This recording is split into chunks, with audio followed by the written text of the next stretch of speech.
మంచిర్యాల జిల్లా చెన్నూరు నియోజకవర్గం మంచిర్యాల జిల్లా కేంద్రంలో డిప్యూటీ సీఎం బట్టి విక్రమార్క పాల్గొన్న బహిరంగ సభలో మంచిర్యాల ఎమ్మెల్యే కుక్కరాల ప్రేమ్ సాగర్ రావు చేసిన వ్యాఖ్యలపై స్పందించారు వివేక.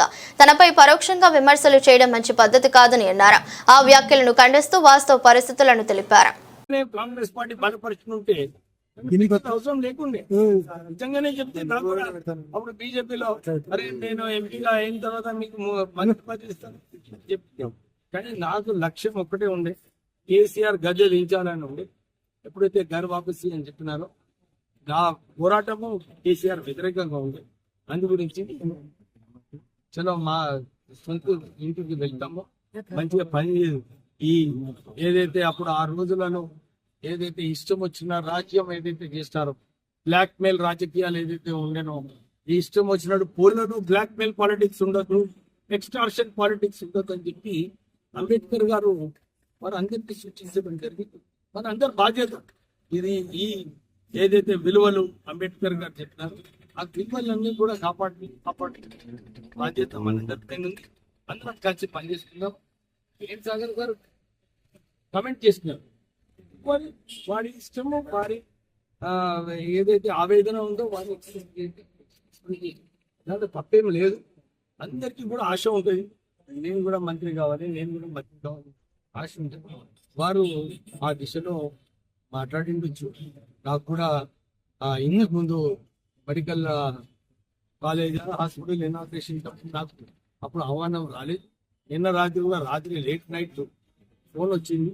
అప్పుడు నేను ఆల్రెడీ నా దగ్గర జైపూర్లో, నేను కూడా అదే సమయం నేను వద్దాం అనుకున్నా 4 గంటలకు ఉంటే. కానీ అదే సమయంలో మా జైపూర్లో నేనే పెట్టుకున్న ప్రోగ్రామ్. నేనైతే మా కాన్స్టిట్యూన్సీలో నేను అటెండ్ అయ్యాను కదా.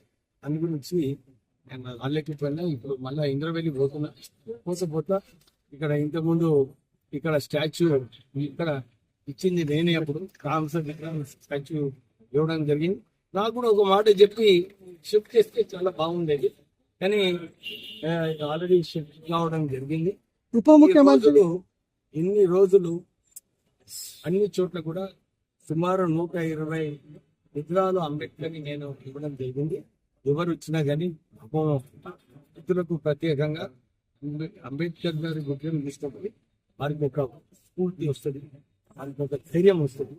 ఆ ధైర్యంని ముందుకు తీసుకువెళ్ళాలని చెప్పి నాకు ఒక అవకాశం వచ్చింది ఈ ఇవ్వడానికి. నేను తీసుకుంటాను. ఉప ముఖ్యమంత్రి పైన ఆదిలాబాదు, కింద కరీంనగర్, ఇటుపక్క ఒకవైపు నిజామాబాదు, ఇంకోవైపు మెదకు 4 సీట్లు ఓడిపోయినా కానీ వంశీ గెలవడం జరిగింది. ఇది కేవలం కాక బ్రాండ్ ప్రజలు గుర్తించి, ఎందుకంటే ఒక విషయం అందరు కూడా గమనించాలి. ఇక్కడ పెద్దపల్లి నియోజకవర్గంలో ఏదేమైనా కానీ 3.5 లక్షల ఓట్లు బీజేపీకి వచ్చింది. ఇతర ఎంపీ సీట్లు కూడా బీజేపీకి వచ్చింది. అంటే అర్థం చేసుకునే సమయం ఉంది. నేను నా గురించి నేను చెప్పుకోవటం లేదు, కానీ ఇవన్నీ కూడా ఫ్యాక్ట్స్. నేను నా పని మీద నేను ఫోకస్ చేస్తా ఎప్పుడు కూడా. నాకు ధైర్యం కూడా నా పని మీదనే ఉంది. నేను పాలిటిక్స్లో నిజంగానే అందరు కూడా అనుకుంటారు, అరే ఇంత పని చేసుకుంటా ఇది అని, కానీ కమెంట్స్ చేస్తూ ఉంటారు అందరూ. కానీ నేను ఇవి కూడా పట్టించుకోను, ఎందుకంటే ఎప్పుడు కూడా పాజిటివ్ ఆలోచించాను. రాజకీయం అయినా కానీ లైఫ్ అయినా కానీ పాజిటివ్ ఆలోచించి పాజిటివ్గా చేస్తే మరి ఇన్ని సంవత్సరాల తర్వాత కూడా కాకా వెంకట స్వామిని ఎందుకు గుర్తు చేసుకుంటారు అందరూ? అన్ని చోట్ల కూడా అన్ని నియోజకవర్గాల్లో ఎందుకు గుర్తు చేసుకుంటారు? మంచి పని చేసినప్పుడు ప్రజలందరూ కూడా గమనిస్తారు.